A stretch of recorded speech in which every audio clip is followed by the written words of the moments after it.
Has Clark's reduced minutes been more a matter of fit or performance? Combination of both. I don't think it's fit. No, I think it's more. I don't think it's more performance. I think just consistency. I noticed you had a issue with him on not closing out on a shooter just before a timeout a couple of games ago. Yeah. Is it on the defensive end of the ball or is it spacing or what? No. It's more. I would say it's defense, fouling, like unnecessary fouling. I think it's just containing, winning his matchup, those types of things. So he'll be fine. Do you think it's bdo scouted, or what do you think the difference is? Is it just a normal lull of any player? Well, I think Shea is a little hard to guard, so there's some of that. But I think the fouling, is just lack of concentration, some laziness. Game plan execution has led to some of that stuff too. And some of it's TJ's back, and can't, said this before, I can't play them all. Right. But we're not at the point where we're trying to sit any one of them yet. So, TJ, I fully expected that Jalen would play more in that game in Oklahoma City, but TJ played so well, right, and it was hard. So, yeah. Chris, if is TJ? Oh, hey, Free, how you doing? Huh? You guys met our media guys? It's on top. Is TJ sort of like the quickest route to that juice that you want from the bench? Absolutely. I think it was great to see total return to form there. And we know that's who he can be for us. And whether it was like getting out and transition before anything was set up, or just playing off the catch, playing really quick. Yeah, we feel like he can be a double-digit scorer off the bench for sure. And then for Julius, what are you seeing from him just offensively right now? Just some indecision. I think overthinking things. Like we got to get him back at the heart of our offense too. I think there's been too much that he's kind of just running the floor, getting to the corners, trying to stay out of the way. We need to put him more in the heart of what we're doing. And that's a lot of things we worked on today. I think his connection with Ant. We got to bring that back to life, those types of things. Is that kind of a result? It seems like a lot of opposing defenses are trying to turn you guys ISO heavy, and then when it gets into Ant's hands at the top, how do you keep him involved that way, or I think playing in the trail more, just generally giving the ball to him early. He and Ant maybe playing two-man game a little bit more, a little quicker. Whether it's called or in the flow, I think that's certainly the easiest route back. Overall, I'm not worried because it's just a blip, just like Ant's slump was a blip. But we do know that when he's scoring and creating offense at a high level, we're really good. Given that TJ game is all in his hands, attacking, getting downhill, how careful are you of who he's playing with that he can get the opportunity? There's some of that. I think.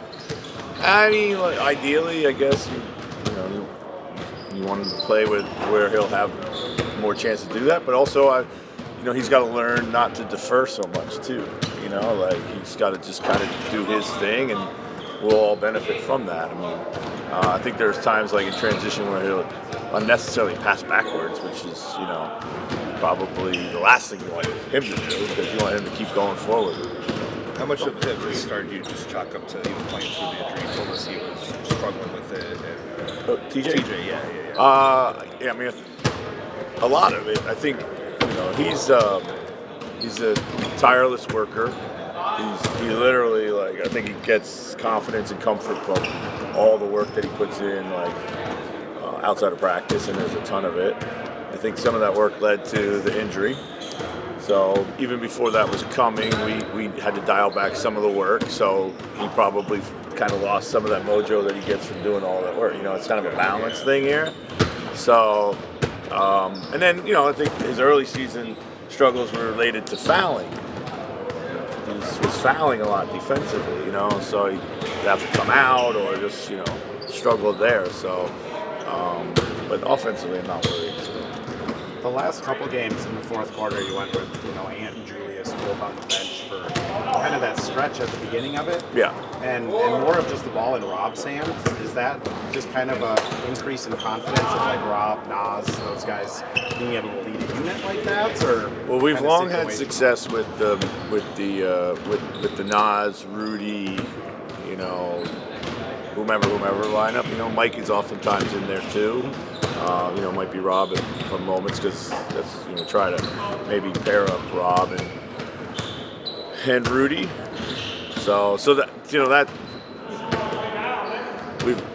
you can go back through the years, whether it's been Kyle in that lineup, Nikhil's have been in that lineup, it's been Mike a ton in that lineup. So there's a lot of things that we lean on in that lineup.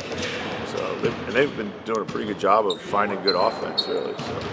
Have you figured out the best way to use Mike so far this year, do you think? And what is it? I